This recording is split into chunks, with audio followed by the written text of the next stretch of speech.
फुरफुरी नगर में आज बड़ा मेला लगा था। डॉक्टर झटका ने एक नई मशीन बनाई थी, स्काई फ्लेवर 5000, जो खाने को हवा में उड़ाते हुए पकाती है। मोटू की आंखों में चमक, क्योंकि आज मेन्यू में था चिकन टिक्का।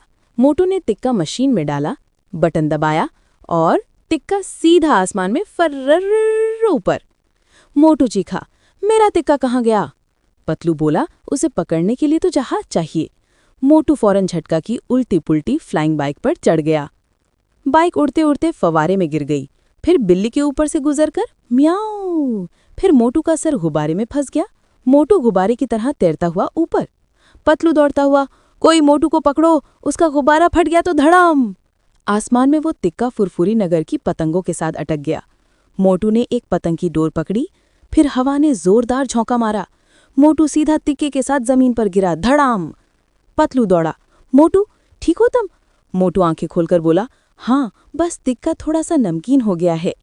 सब हंस पड़े और मोटू ने टिक्का खाकर कहा, मेरा टिक्का भी उड़ता है और मैं भी।